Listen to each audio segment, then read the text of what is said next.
Southern 7 Health Department and Head Start, making a difference in your community, one family at a time. Welcome back to the Southern 7 podcast. I'm Shawnna Ryan, Community Outreach Coordinator for Southern 7 Health Department. Joining me today is Jessica Short. She is a health educator here at Southern 7 Health Department, and we're going to be talking about adolescent health. Is that right? Yes, it is. Okay. Now, first off, tell us a little bit about the Adolescent Health Program. What is it?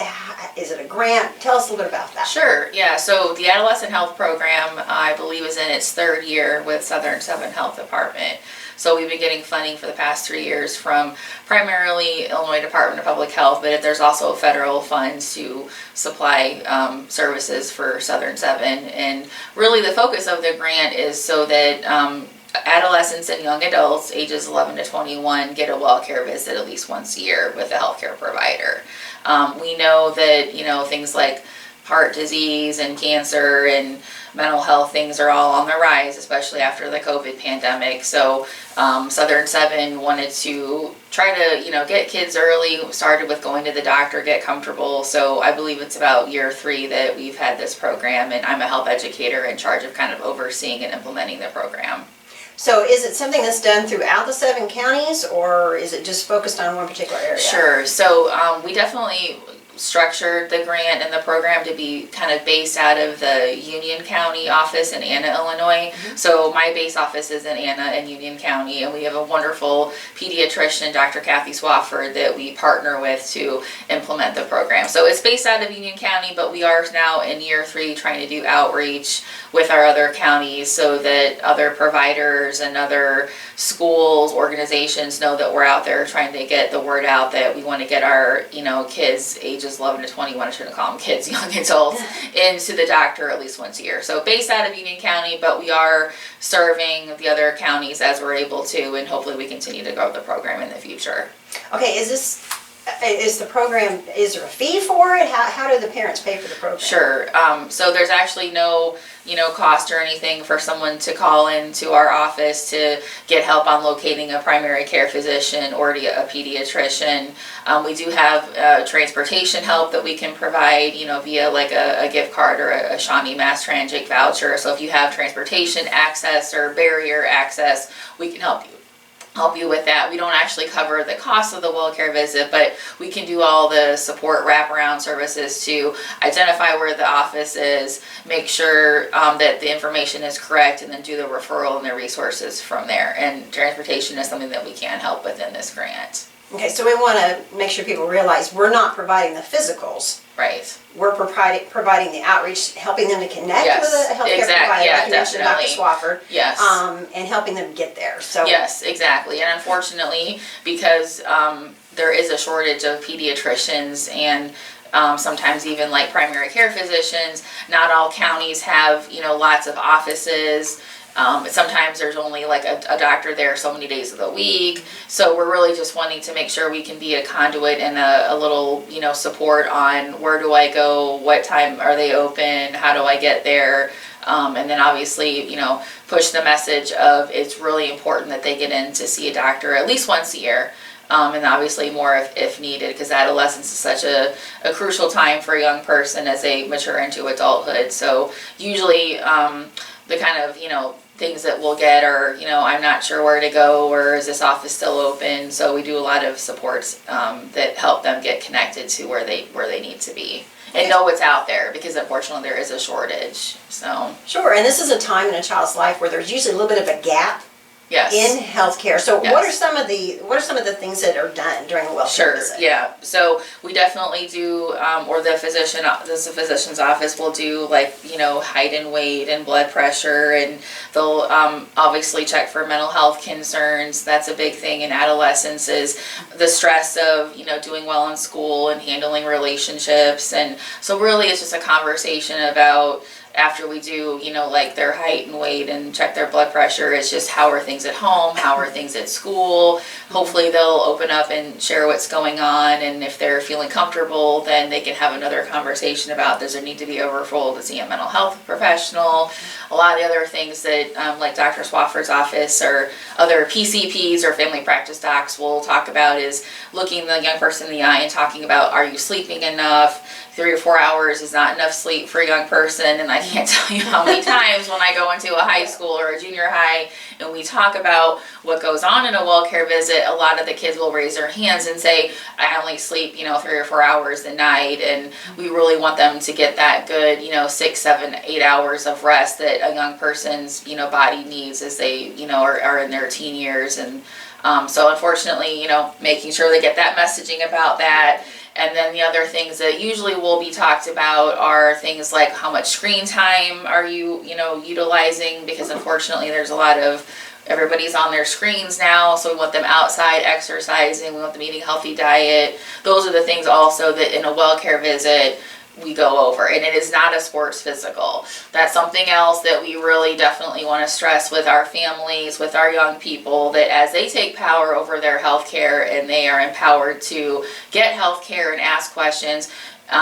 Sports is obviously really big in the heartland, and we have a lot of, colleges, universities, junior colleges, high schools, everybody's into sports, but it's definitely not just, going in for a sports physical, which is just, can I engage in an athletic, opportunity. It's way beyond that, and sometimes people think, I had my son or daughter in for a sports physical, we don't need to do anything else. Right.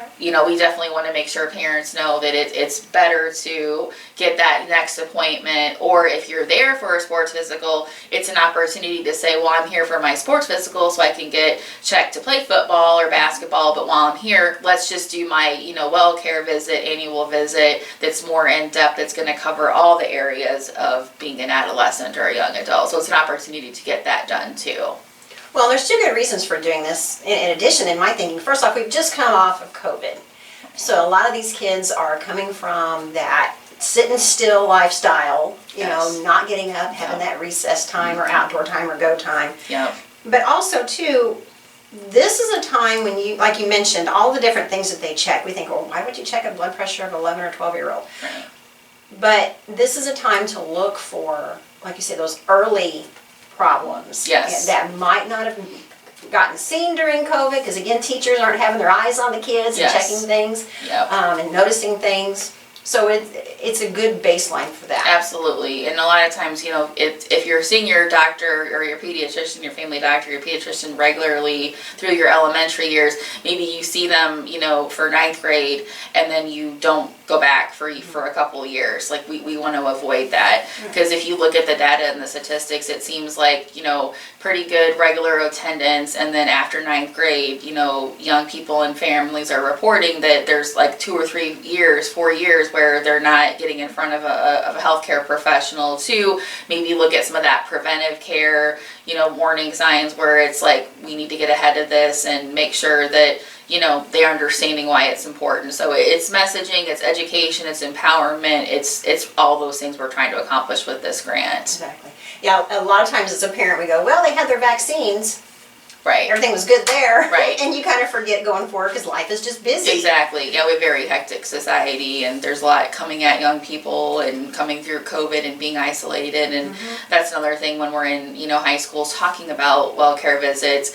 We'll talk about how difficult it was to be on Zoom and try to learn, through a screen and not be in a group setting and not have your peers around you, and trying to absorb all the lessons that we need to in a particular class. And it's difficult, and if we ask them to kind of talk and share about it, a lot of times what they say is like, yeah, that was really hard, and I don't think I learned everything I was supposed to learn, or I did feel a lot of stress, or I feel like I have some anxiety, or I feel like now I'm back, because we're back now, which hopefully that continues. But the thing about being isolated and just feeling like they're trying to catch up, and then I think they feel pressure that maybe they're not where they want to be, or did I learn everything I was supposed to? So yeah, I think they've been through a lot, and obviously, unfortunately, mental health stuff does affect other areas of our life. So even if they don't have the words to maybe verbalize that, if they get in front of a healthcare provider who knows what to look for, who knows what the warning signs are, and there's some really nice, screening tools out there too for parents, and they can go in and sit down and just look at a checklist, or look at something on a piece of paper that might give them some words to actually talk about it, because they're not going to be experts in any of this. They're just trying to be a young person in a sometimes difficult world, or but I think sometimes if they get in front of the person who knows what to look for, then they can kind of take the next steps, whether it's a physical issue or a mental health issue. The main thing is that they're getting in front of an expert who knows what to look for, and then they can kind of do referrals off of that. And the screening tools are really important for some of that, which is also covered in this grant. Exactly. Now, we're talking about having this be an annual type of thing. For parents and caregivers, they think, well, getting that done every year. But like you say, it is really important to make sure they get a baseline on things and know where to move going forward. So exactly. Yeah. Now, part of this, during a WellCare exam, these young people, and again, we're talking about kids between age 11 to 21, they learn to develop healthy adulting skills. Tell us about that. Yeah, so I know that adulting, usually people do the little air quotes around adulting, and Exactly. you see adulting in, comedy shows, or you see it, in movies, and it's definitely kind of like a little, pop phrase that's been around. And I think with adulting, what we're trying to do there is kind of like reference, pop culture, or reference that term adulting has kind of come into the lexicon in terms of how, adults interact with teens, and how teens and adolescents interact with their adult, people in their life, whether that's in school or at church or at home. And what we're talking about with adulting is just kind of letting them think about things that they're going to have to do when they are, in their adult years, and practicing skills like being organized and being able to ask questions and being able to think about, okay, if I don't know where the answer is that I need, or I need information and I don't know how to get it, how do I go about doing that? So it's just, part of the empowerment piece is let's practice how to be in an office and how to be in an exam room, and let's get into a good habit of, if you're having an exam and a healthcare provider is sharing something and you're not really sure what they're talking, stop and say, can you explain that to me a little bit better? Or maybe, by the time they're in high school, they do get to have some one-on-one time in the office, and they can say, like, I have a question about this, or I don't really understand that. So it's kind of just practicing those things that as you mature into your adult years, figuring out how to be comfortable with that, practicing that skill. So going into the office, making an appointment, figuring out,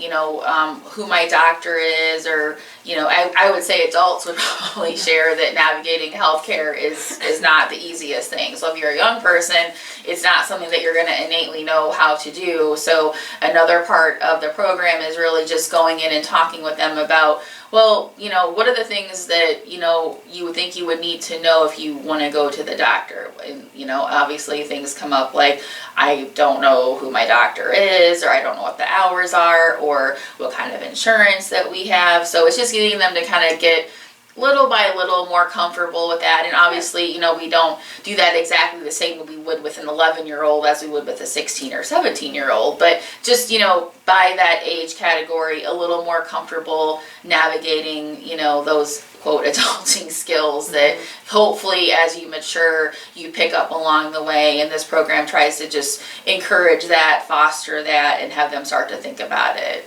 Well, I know, like in their late teens, and I go by my own children on this, once they hit a certain age, maybe 17, 18, that kind of around through there, I encourage them to schedule your own doctor's appointments. Here's your insurance card. Yes. Letting them know all of these different things that they need. Yes. Yeah. And I noticed with my children, when I started doing that, they would end up scheduling their own eye appointments and their own dental appointments, and it'd be weeks, and I'd go, wait a minute, have you had an eye appointment recently? Right. Oh yeah, I did that a month ago. Yeah. So those are all things that when they're little is very daunting for them. Yes. But it's very important for them to understand that. Now, do you do role playing on this? Kind of like, okay, this is what it's like to go to a doctor's office. These are some of the things. Do you do some of that? Yeah, so when we're in schools and we're kind of talking about the program, we kind of go through like, well, what are the things that maybe you'd want to ask your doctor, or, you know, if you think about, you know, like, what do you need to make an appointment? Why I have to have the information, and maybe I have to have my insurance card, or, you know, how would I get there? So just kind of taking the intimidation out of it, because it's not, you know, when you're in that setting, it can be a little bit intimidating, and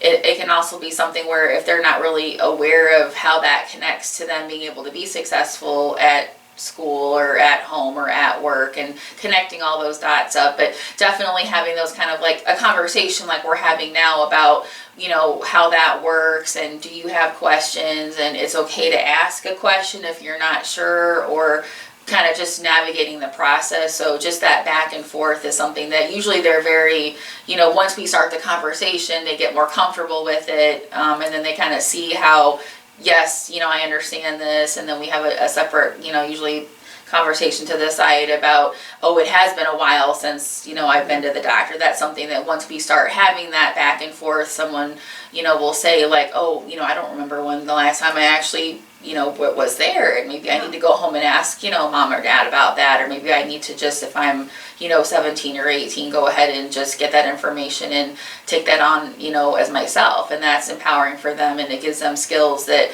they're going to have, you know, long into their adult years. Well, and with COVID and everything that came around, you know, we really kind of switched gears as a nation, especially in Illinois, and getting all your vaccines online and getting into that registry. Yeah. And so it's important for the kids to know that too. How do you access that information? Yes, exactly. Even though their schools have copies of things, right, it's kind of neat to know, okay, this is what you need to do. So very good. For parents and caregivers, this is one of the questions we were talking about. Yeah. Why is a well-care visit important even when my adolescent or young child is healthy? Right. So your kid is going along and doing fine. They're up to date on their vaccines. Everything's moving along. I mean, I look at, like, for me, you know, as an adult, we go and we get our regular visits. Right. Why is it important for this age group too? Right. Yeah, I think it's probably twofold. Number one is I think it's just kind of that comfort level with, you know, going every year, and why it's important in developing kind of like that second, you know, memory habit response of, you know, we do need to do it even if we're feeling healthy, because it builds our medical history, and it kind of builds a medical record, you know, as we continue to go, you know, into, you know, teen years, into early adulthood. So it builds a good strong base, you know, of information that your doctor can have, and there's not, you know, that gap there, so they can kind of build out your medical history and your medical record. That's important to do even if you're feeling well. It's just going to help, you know, the overall picture of you as a patient for the person who is, you know, trusted to take care of you and help you, you know, be well. That's number one. And I think number two, even if, you know, things are good and you're up to date, I think it just kind of models for that. If you're the parent, it kind of models that for the young person, that, you know, if, you know, your parent or your caregiver is saying, hey, we're doing good, but we still need to go every year, then hopefully they develop that, you know, as they grow old, and then maybe with their kids, it's like, that's just something that they do, that they understand is important. So it's kind of like that fundamental knowledge, generational knowledge of, we do all the preventive care, we build our medical records and our history so that we can be our optimal health. And that we're worth that, and it's a good sense of, like, I care about myself and I want to take an active role in my health care. So I think it's good for, like, a self-esteem too. So. Well, that's something that's going to, like you say, help them later on. Yes. You know, as we get older, we find that there's more tests we have to do, colonoscopies and this and that and the other. Yes. So, you know, by closing that gap in preventative care and seeing that doctor on a regular basis, you're going to be able to get ahead of really serious life conditions, heart attacks, colon cancers, other stroke, cancers, and other so on. things. Yes, And that makes a big difference. Absolutely. And maybe if they decide to have a family of their own, they'll kind of adopt that with their family.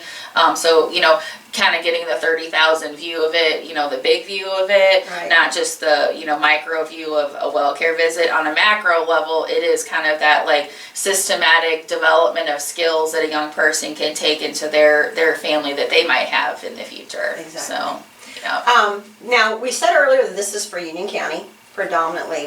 What if a parent is outside of Union County and they have questions? Sure. Are you available to answer their questions even though it's not part of the Yeah, Union absolutely. County program? They can certainly call our office and Anna, and we can connect them up. And we do have a provider resource guide that has every single 7 county, all offices in there, and there are at least a couple offices in every single of the 7 counties where they serve 11 to 21-year-olds. So we do have a specific resource guide that we will access, and if they would like a copy, we would get that to them. They can also print it off and from our website or what have you, but definitely want to make sure that we're serving all 7 counties with at least some referrals and information, and we did the homework for you. You can just call and Yeah. we'll give you the list. We did all the making sure that everybody is up to date and accurate, and we try to stay on top of making sure that the people who are in the offices are there, because as I had said earlier in the podcast, not everybody has, like a pediatrician 10 minutes from their front door. Right. There is a shortage of, pediatricians, and our family care offices, our family docs do a lot of heavy lifting with, caring for adolescents and young adults, and we want to make sure that anyone that's out there, we know them, and we have the list up to date. So it should be pretty easy, for us to hook you up with that information. Very So. good. Well, we covered a lot of ground in a very short amount of time. Jessica, is there anything else you'd like to add?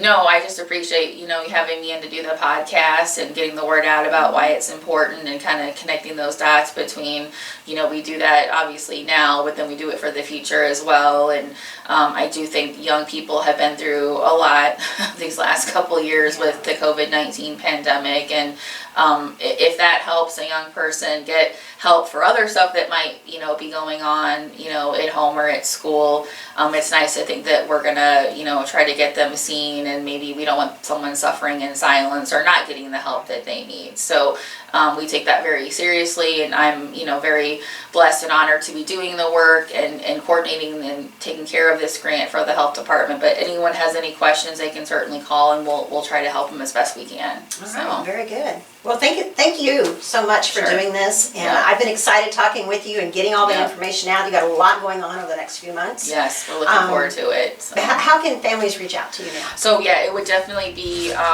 calling our office at the Anna Clinic. It's 618-833-8561 would be the best way to get a hold of me, is to call, and we'll get back with you and get you what you need.